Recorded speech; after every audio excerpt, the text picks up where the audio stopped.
Yeah, it's true. Kane and I are getting married, and everything needs to be airtight so it holds up against government scrutiny. Kane with a college profile. Make sure that's community college. You back.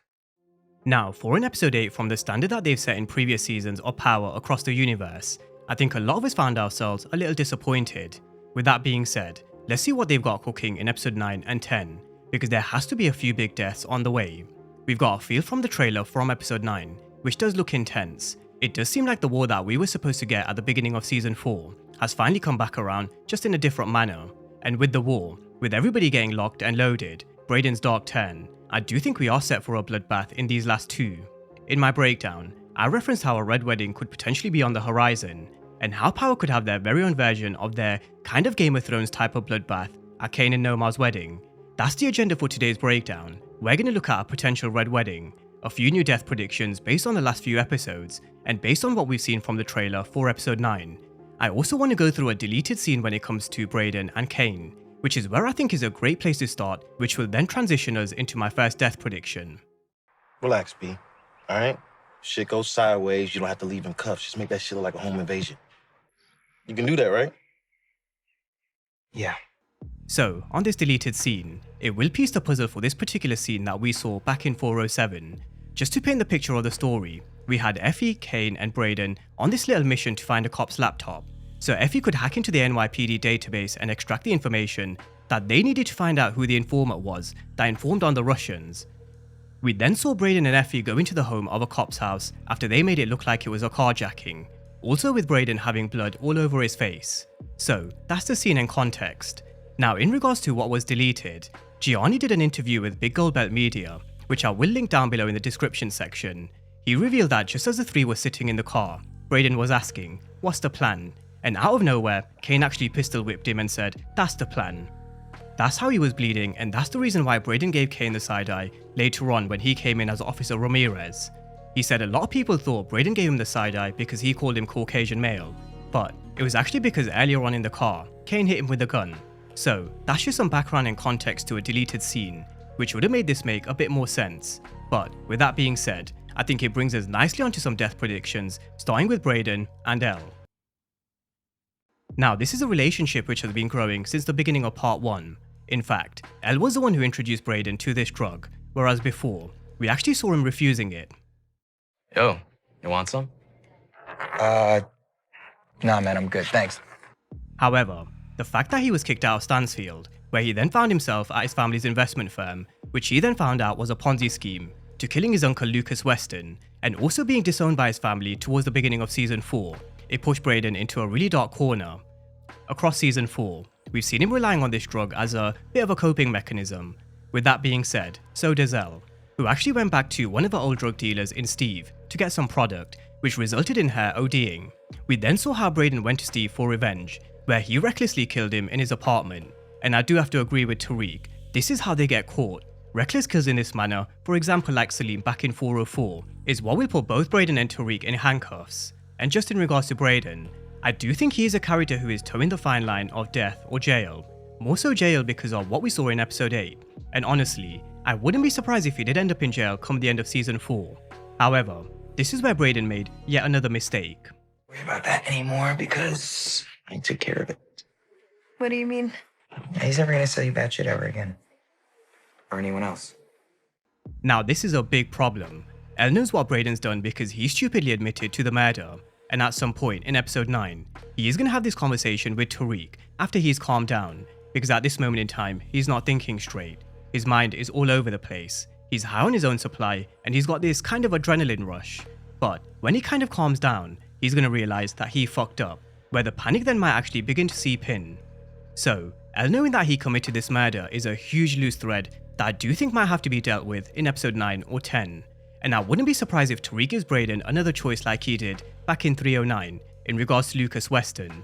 Either he takes Elle out himself or Tariq will. So going into episode 9 and 10, Elle is definitely someone who could be in huge danger, and maybe even at the hands of Brayden himself. For Brayden, I do think he will survive, but I do think his outcome could actually be jail. With that being said, my allegiance is with you. Now, Davis MacLean is another character who I think is on very thin ice at this moment in time, especially after what we saw in 408. We all know how he has nothing more to lose, which also makes him very dangerous. Never bet on someone who has nothing to lose.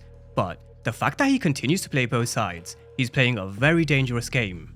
He thought he was getting closer to Noma, where in essence, he would grow within her drug enterprise, but he was quite surprised when he found out that Kane had beaten him to the punch. We then saw this exchange between the two, which I am going to come back to in just a moment, but with him using this information to save Noma, which he planted himself, was very clever but dangerous at the same time. Noma is someone who takes no prisoners. We've all seen what she did to Obi earlier in part 1, and I think the fact that Tariq warned Davis about what she did to Obi can't be overlooked.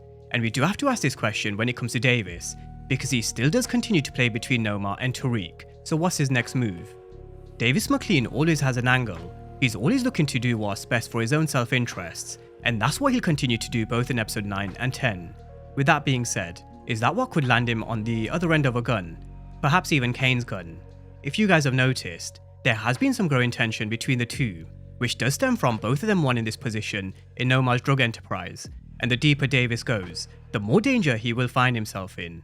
So with Davis, I am 50-50. I would definitely like him to survive, but I also wouldn't be surprised if he didn't, and I also wouldn't be surprised if Kane was the one to do it. Now, Anya Covington. I originally didn't have her on my death predictions, but the closer we are to the end of season 4, with her asking questions in regards to Noma's drug world, coming to Kane's penthouse, with the way Noma wants to keep her away from this drug world, I wonder if at the wedding shit hits the fan, and Anya is an innocent civilian who kind of gets caught in the crossfire. I'm not gonna lie, I wouldn't mind seeing a bloody red wedding, because Power do need to start cleaning up the chessboard with a few of these characters, and unfortunately, innocent civilians just as Elle and Anya do run the risk of being caught in this mess. Now this brings me on to Noma. I do think at some point she has to go. However, with what we've seen in the trailer for episode 9, even though it's only a less than 30 seconds of an hour-long episode, I wouldn't be surprised if Noma survives till episode 10, and that's where she's taken off the chessboard by Dru Tejada. I made reference to how Kane is the one person who holds the key, especially when it comes to whether or not the Tejadas and Tariq come out as eventual winners in this war. He's the one person who can get close enough to Noma, and he's also the only person she could drop her guard around. I guess you could also add Davis MacLean to the list, but with Noma marrying Kane, him having a choice to make between the Tejadas, Tariq, and Noma, who has promised him a bit of a partnership, it just makes sense for Kane to be the one to have this big decision to make. Does he pick Monet or does he pick Noma? And this is where we could finally see this Monet and Kane flashback. Earlier in part 1 we actually saw one specifically for Diana and Dru, but apart from Monet hiding the gun in Kane's baby seat, we haven't seen one specifically for an older Kane. Whether that kind of unlocks this love that Kane still has for his mother, I think so, and that's what I think eventually will make Kane pick Monet over Noma, just like Lorenzo always used to say, family first. So, I do think Noma will go in season 4, and I do think it will be at the hands of Kane. Now what about Effie? In 408 we actually saw Noma kind of flaunting the fact that her and Kane were getting married in Effie's face. She talks about Kane's schoolboy antics with Zion, but she was kind of doing something very similar. She was trying to make Effie jealous, someone who's basically half her age. Now with Kane sleeping with Effie in episode 9, assuming this is Kane, I wonder whether Kane will end up having second thoughts about marrying Noma. I do think we have to look at that perspective where he could potentially turn around and change his mind because of his love for Effie. In turn, if he does, that would put a real thorn in Noma's plan to get this passport and also her government contracts, and I wouldn't be surprised if Effie then becomes a target. I still feel that Effie will survive come the end of season 4, but just like Brayden, I don't think it's going to be as straightforward. There will be a few complex moments, which definitely will involve Kane and Noma. Now what about Detective Carter? We all saw the death stare that Tariq gave Carter towards the end of 406, which was a stare that basically said, "You're a dead man walking." And the same goes for Noma. I do think Detective Carter will be taken off the chessboard, but will it go down the way we think? This is where I'm actually hoping Rashad Tate comes back into the picture. I do feel like Carter killing Kamal Tate does have to be revealed. Maybe Detective Halston could still potentially flip and reveal there wasn't something quite right with his death. However they find out, I would like Rashad Tate to come back and be the one who ends Detective Carter. I think it's just way too simple and predictable for it to be either Tariq or Monet. But either way, Detective Carter is definitely out of here. Now what about Dru Tejada? He's actually someone who has stepped up massively in season 4. They've taken away his love storyline taken away his father, taken away his love for art, and now he finds himself with more of a lieutenant role under Detective Carter, which also puts him against Kane in the streets. He was also behind the shipment of guns being intercepted by law enforcement, with Kane and Dru having this cat and mouse game in 408. So, could this go one step further? On one hand, I do think Kane is going to be family first and protect his family, but on the other hand, I do feel like there is a big Tejada death coming in either episode 9 or 10, and the only one that looks like it could potentially happen is Dru, especially during this conflict with his brother. At the end of the day, both of them want the same thing, control over the streets, but the throne definitely isn't big enough for two people. Can they work harmoniously together if both of them create a divide like Diamond and Janard did back in Force?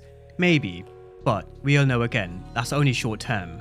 So Dru Tejada, even though he's done the business in season 4, he was on my death predictions before the season began, and he is going to remain there for episode 9 and 10, potentially even at the hands of his own brother. Now elsewhere, I wouldn't be surprised to see the Russians being dropped off. We've got them returning in episode 9, but they can easily be taken off the chessboard just to add to the bloodbath. Could we also see Tasha return? I mean, she did make reference to how Monet doesn't know she was the one who shot her. Is that a storyline that could pop back up? I'm not too sure. With only 2 episodes left, I don't know how they'd reintegrate Tasha back into the picture, but let's see, because one thing's for sure, there has to be a few twists and turns, and there just has to be a major death on the way. There also is a few more interviews coming from the cast and crew in the coming days, so let's see what kind of hints they drop. But those are some updated death predictions going into what I assume will be a bit of a bloodbath in episode 9 and 10.